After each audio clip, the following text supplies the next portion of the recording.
In today's Farm Report, the fall colors will be upon us shortly, and the U.S. Department of Agriculture has a nifty tool to help you find the best colors throughout the season. Rod Bain with the U.S. Department of Agriculture has more. For years, if you wanted to find out where in your state or region you could see the beautiful changing of colors in trees and plants in the fall, you would dial up the U.S. Forest Service Fall Colors Hotline. But as Robert Westover of the Forest Service notes, what we found was over the years we had less and less folks calling the hotline, and it was a lot of work to maintain. So no more hotline. However, like in years past, the Forest Service offers fall color information via the World Wide Web. The website has blogs, it has links, historically the wonderful routes to take to see the beautiful fall foliage, as well as a popular video explaining why leaves change colors in the fall. However, the Fall Colors website will now include more real-time information. For instance, we partnered with different organizations to keep on top of real-time information, and we have a map now that when we find out fall colors are peaking in certain regions, we color code the map. So when you go onto our webpage, you'll now see in New England it's changing, or Montana it's beginning to peak. This is the time to get out there. As well as links to various weather and travel web resources to help plan trips to see fall colors in your area, or perhaps somewhere else in the nation.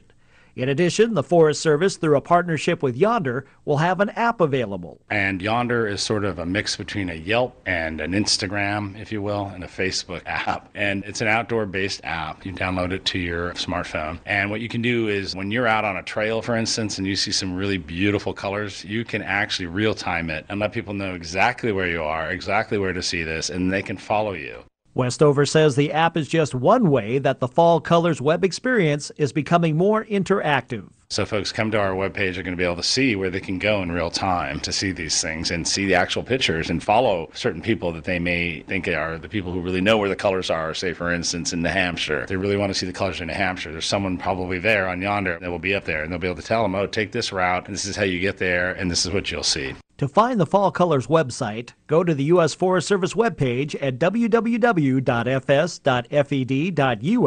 and type in the search area 2015 Fall Colors. Westover adds the Yonder app is available through various app stores. In both cases, the real-time information is important. To know the really best areas, this is going to be fantastic to be able to look at and say, hey, let's go there this weekend. Look at these colors. And when fall foliage is changing, you really want to know within a few days what's going on because it changes very suddenly. I'm Rod Bain reporting for the U.S. Department of Agriculture in Washington, D.C. In recent weeks, USDA meteorologist Brad Rippey says this about soybean production. More than a quarter of the U.S. soybeans dropped leaves in the last 2 weeks. Overall progress by September 13th is 35%, ahead of the 5-year average of 31%, well ahead of last year's 22%. Progress has been rapid, with anywhere from 20 to 35% of the crop beginning to drop leaves in 4 states, including Michigan, Minnesota, North Dakota, and Ohio. And as for condition, there's been a modest decline. Now down to 61% good to excellent from 63% a week ago, and the percentage of the crop rated very poor to poor, up from 11 to 12%. So this crop, like corn, coming in rated a bit lower than at the end of last season when we were at 72% good to excellent and 6% very poor to poor. For USDA Radio, Susan Carter, Washington, D.C. What is needed to make conservation markets successful and beneficial for both regulators and landowners? Rod Bain with the U.S. Department of Agriculture has more. You may have heard of market-based approaches when it comes to voluntary conservation of natural resources such as our soils, our water, our air.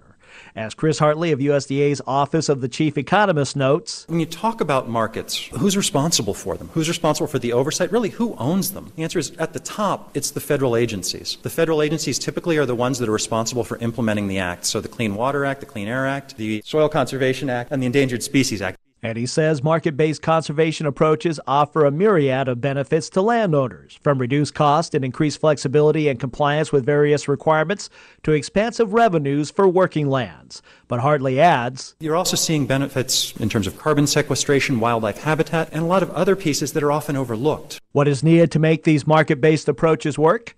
Hartley says for starters, a driver is needed, whether regulatory or financial. That driver can really exist either from the regulation itself or from perceived need from somebody who's interested in those services. So, for example, somebody who's looking for clean water might be willing to pay farmers, agricultural landowners, or forest land managers to change their management practices to guarantee that clean water availability. These approaches will also only work if participants have different abatement costs. When we look at the conservation input, we have to think about conservation not only as a means of preserving resources, but also as a means of improving those services that are being provided, both for the farmer, so ideally you want to guarantee his yields or improve them if you can, or provide him with other types of products or services that he can generate that will also benefit his bottom line. An important aspect of market-based conservation approaches is what is known as regulatory certainty. That means I need to be able to tell you what's going to happen before you do it. It means I need good tools, I need strong policies in place that will allow it to happen, and I also really need to be able to tell a farmer that if you do these things, to the best of our knowledge, this is what you're going to get. And Hartley says these markets only work if stakeholders and regulators work together to design and implement trading programs.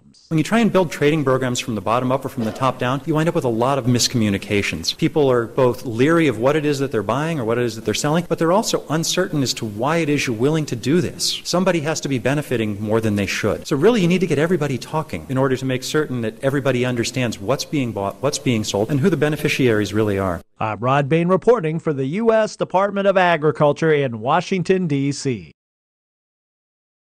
I don't think we saw a lot of game changers here. The comments of the Agriculture Department's Chief Economist Rob Johansson after looking at Friday's round of USDA crop reports. However, our expectations for the soybean yield is pushing towards the upper end of the trade expectations. And that did cause November soybean futures to fall by about 5.25 cents at the Chicago Board of Trade. USDA raised the expected average soybean yield by 0.2 of a bushel from its August forecast up to 47.1 bushels an acre, taking production up to 3.94 billion bushels. Many analysts had thought USDA would bring the soybean forecast down, not up. And for corn, USDA did bring that production forecast down by a little less than 1% to almost 13.6 billion bushels, 4.4% less than last season. Corn futures reacted with December corn up 8.5 cents right after the report. USDA also adjusting its 2016 corn price forecast. We pushed up our expected corn price by about 10 cents. Up to $3.75 a bushel. Gary Crawford for the U.S. Department of Agriculture, Washington.